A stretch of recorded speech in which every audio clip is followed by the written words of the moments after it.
West Wing Week. Welcome to the West Wing Week, your guide to everything that's happening at 1600 Pennsylvania Avenue.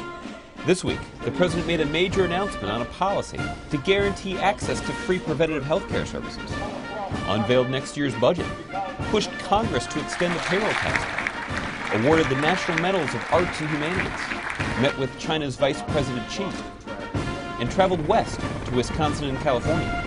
That's February 10th to February 16th, or go big. Today is Valentine's Day. Go big. That's my advice. On Friday, the President spoke to reporters in the White House briefing room and made an important announcement on a policy that will respect religious views while guaranteeing access to free preventative services like contraception to workers across the country.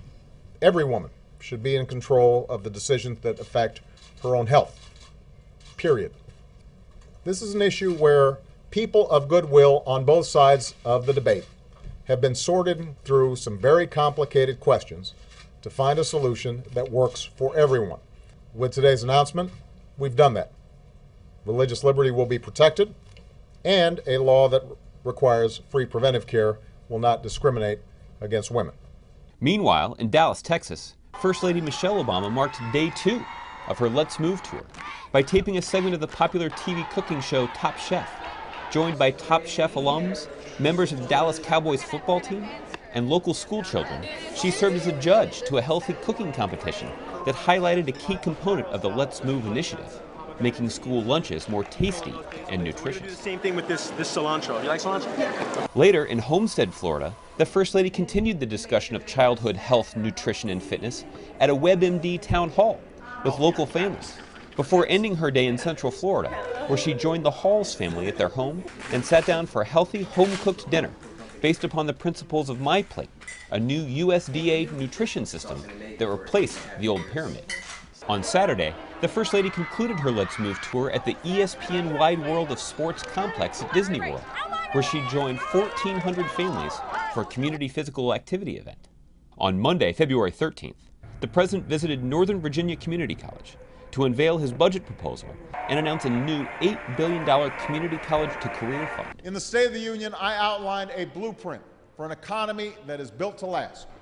Today, we're releasing the details of that blueprint in the form of next year's budget. Don't worry, I will not read it to you.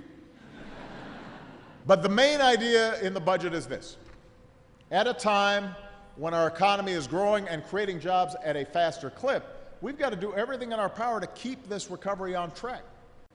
And that's why my administration is helping community colleges redesign training programs. And that's why we're making a national commitment to train 2 million Americans with skills they need to get a job right now or start their own business right now. Back at the White House, the First Lady and the President were part of a time-honored White House tradition of awarding the 2011 National Medal of Arts and National Humanities Medal in the East Room. Somewhere in America, the next great writer is wrestling with the first draft of an English paper. Somewhere the next great actor is mustering up the courage to try out for that school play.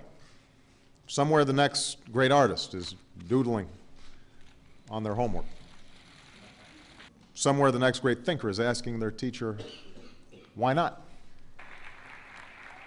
They're out there right now, dwelling in possibility. On Tuesday, the President delivered remarks urging Congress to extend the payroll tax cut and unemployment insurance, and was joined by Americans from across the country who have shared what $40 a paycheck means to them. Just pass this middle-class tax cut, pass the extension of unemployment insurance, do it before it's too late, and I will sign it right away. Later, the President sat down with Chinese Vice President Xi for a bilateral meeting in the Oval Office. On Wednesday, the President traveled to Milwaukee to tour the manufacturing facilities at Masterlock and discuss his blueprint for an economy built to last, based on American manufacturing and the importance of companies insourcing and investing right here in America. Manufacturing is coming back. Companies are starting to bring jobs back. The economy is getting stronger. The recovery is speeding up. We're moving in the right direction.